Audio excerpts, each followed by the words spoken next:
मैं doctor Abhishek Kumar consultant neurologist Shyam neuro centre Patna से बोल रहा हूँ। आज हम लोग डिमेंशिया के बारे में डिस्कस करेंगे। डिमेंशिया एक ओल्ड एज में बहुत कॉमन बीमारी है और इसके शुरुआती लक्षणों से बहुत आदमी लोग अपरिचित रहते हैं, जिसके कारण डायग्नोसिस में दिक्कत होती है। तो चलिए आज हम बात करते हैं डिमेंशिया के बारे में।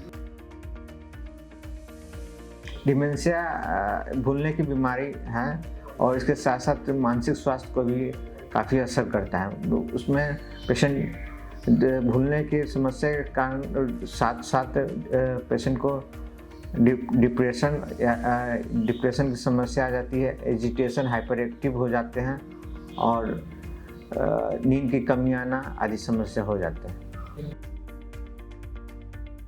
डिमेंशिया में शुरू में लोग रिसेंट मेमोरी लॉस होते हैं, जैसे 2 घंटे पहले किसी बात को भूल जाना या 15 मिनट जो भी पहले बोला गया है वो चीज़ भूल जाना। साथ में कॉम्प्लेक्स एक्टिविटी को करने में दिक्कत होना, जैसे बैंक में कोई भी काम हो तो उसको करने में दिक्कत होना, एटीएम से पैसा निकालने में दिक्कत होना, बाजार से फाइनेंस सब्जी खरीदने में दिक्कत होना आदि ये शुरुआती लक्षण हो सकते हैं। और इसके साथ साथ जब समस्या ज़्यादा बढ़ती है तो याददाश्त में कमी आने लगती है और अपना दिन का दैनिक कार्य करने में दिक्कत होने लगता है, जैसे इंडिपेंडेंट अपना नहाना, अपना बाथरूम घूम जाना, ये सब डेली एक्टिविटी करने में भी दिक्कत होने लगती है। केयर गिवर जनरली पेशेंट के रिलेटिव होते हैं और जैसे मेल पेशेंट है तो उनके केयर गिवर जनरली उनकी वाइफ होती है और कुछ रिश्तेदार होते हैं।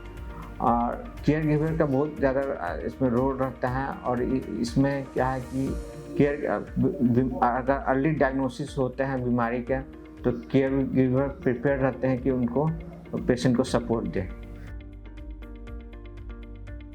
डिमेंशिया का पूर्ण रूप से क्योर नहीं किया जा सकता है, लेकिन अगर हम लोग अर्ली डायग्नोसिस करते हैं और मेडिसिन और ट्रीटमेंट स्टार्ट किया जाता है तो इनका जो डिजीज का जो प्रोग्रेस होता है उसको स्लो किया जाता है। मतलब कि जो डिटेरियोरेशन 2 से 4 साल में होना तो उसको प्रोलॉन्ग किया जा सकता है।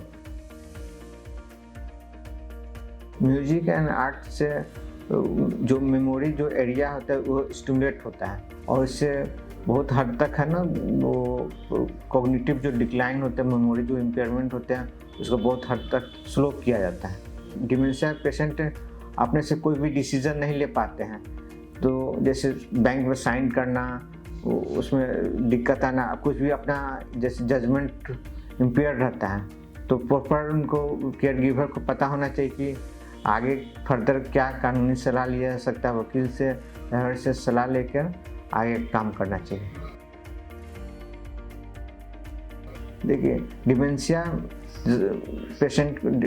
वाले पेशेंट को अगर हम लोग इनकरेज करते हैं कि बाहर के एक्टिविटी में ज़्यादा भाग ले, जैसे गैदरिंग हो गया, जैसे मैरिज हो गया, मैरिज फंक्शन हो गया और कहीं बाहर और जाने के लिए हम लोग प्रेरित करते हैं, तो उससे क्या होता है कि पेशेंट को ना डिप्रेशन वगैरह आगे मूड चेंज काफ़ी कंट्रोल किया जा सकता है। हम लोग डिमेंशिया के पेशेंट के केयर गिवर को बताते हैं कि उनके घर में स्पेस ज़्यादा हो और रूम में स्पेस हो और लाइट की पूरी व्यवस्था की, क्योंकि गिरने का पेशेंट पे डिमेंशिया पेशेंट गिरने के चांसेस ज़्यादा रहते हैं, तो घर में स्पेस होना चाहिए और लाइट का भी फुल प्रबंध होना चाहिए। अब कोशिश करें कि जो भी ऑब्स्टेकल सामान सब है तो सामने से हटा दिया जाए। अधिकतर देखा गया है कि डिमेंशिया पेशेंट पर सिर्फ 1 या 2 पेशेंट पर ही जो इसके निकट के रिश्तेदार होते हैं उन्हीं पर बोझ डाल दिया जाता है, जो इस नहीं होना चाहिए। केयर गिवर एक ग्रुप समूह होना चाहिए जिसमें 3 से 4 रिलेटिव एक्टिव पार्टिसिपेट करें, तभी जाके और टाइम प्रबंधन होना चाहिए। जैसे एक केयर गिवर के लिए समय दे कि वो 4 घंटा पेशेंट का देखभाल करे, दूसरे केयर गिवर 4 घंटा मतलब कि टाइम बांट कर आपस में पेशेंट का देखभाल करना चाहिए। इससे क्या होगा कि केयर गिवर को अपना समय भी निकाल पाएंगे और तनाव भी कम होगा।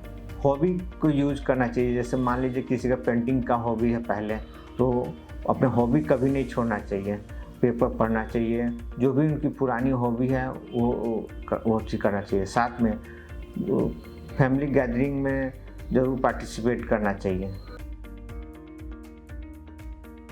अधिकतर पेशेंट डिमेंशिया वाले पेशेंट जो ओल्ड पेशेंट होते हैं उनको शुगर ब्लड प्रेशर की समस्या रहती है, तो शारीरिक व्यायाम करने से शुगर ब्लड प्रेशर को काफ़ी हद तक कंट्रोल किया जा सकता है और थोड़ा मूवमेंट होने से मांसपेशियाँ मजबूत रहती है और देखा गया है कि एक्सरसाइज रेगुलर एक्सरसाइज करने से जो मेमोरी का जो डिक्लाइन होता है वो भी स्लो हो जाता है। सबसे पहले तो उनको डॉक्टर से न्यूरोलॉजिस्ट से मिलना चाहिए और डिटेल एवल्यूएशन करना चाहिए। उनका मेमोरी के साथ साथ क्या क्या डोमेन इन्वॉल्व है उसके बारे में जानकारी लेनी चाहिए।